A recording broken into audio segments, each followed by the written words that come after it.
السلام علیکم ورحمۃ اللہ وبرکاتہ۔ احباب و اخوات، آپ سب کا گولڈن ٹاک میں خیر مقدم کرتے ہیں اور امید کرتے ہیں کہ آپ سب خیر و عافیت سے ہوں گے۔ اللہ تعالیٰ آپ سب کو شاد و آباد رکھے۔ گولڈن ٹاک پھر سے ایک بار ایک نئے واقعے کے ساتھ، دلچسپ واقعے کے ساتھ حاضر خدمت ہے، لہٰذا بغور سماعت فرمائیں۔ حضرت خلیفہ عمر ابن عبدالعزیز خلیفہ راشد رحمۃ اللہ علیہ کے دور میں قتیبہ بن مسلم باہلی نے سمرقند کے بعض علاقوں کو فتح کیا۔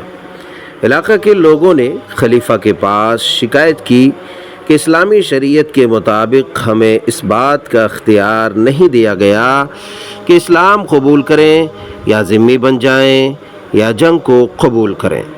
خلیفہ نے مقدمہ کو قاضی کے حوالے کر دیا۔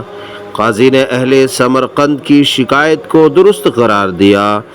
خلیفہ نے فوراً حکم صادر فرمایا کہ مسلمان فوجوں نے جس شہر کو اختیار دیے بغیر فتح کر لیا تھا اس سے نکل جائیں، پھر باشندوں کے سامنے مذکورہ تینوں باتیں پیش کی جائیں اور وہ لوگ جس بات کو قبول کریں اس کے مطابق ان کے ساتھ معاملہ کیا جائے۔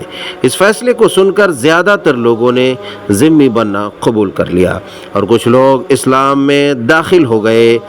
کسی فتح کیے ہوئے علاقے کو اللہ اکبر، سبحان اللہ بحمدہ، سبحان اللہ العظیم، آپ تصور کر سکتے ہیں کہ کسی فتح کیے ہوئے علاقے کو خالی کرنے کے فیصلے سے اندازہ کیا جا سکتا ہے کہ اسلام نے حق خود ارادیت کو کتنی زیادہ اہمیت دی ہے اور انسان کو اپنا فیصلہ خود کرنے کی کیسی آزادی عطا کی ہے۔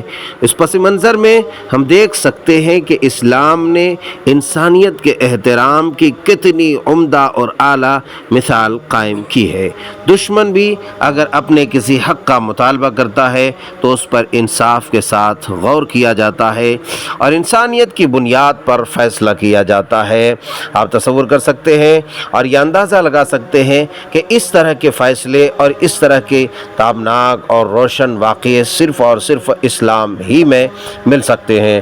لہٰذا میں گزارش کروں گا اس طرح کے واقعات کو خوب شائع کریں اور دنیا کے سامنے پیش کریں، اسلام کا صحیح چہرہ اور اسلام کی صحیح صورت۔ تاریخ ملت جلد 1 صفحہ نمبر 656 میں یہ واقعہ مذکور ہے۔ اللہ آپ سب کو خیر و عافیت سے رکھے۔ السلام علیکم ورحمۃ اللہ وبرکاتہ۔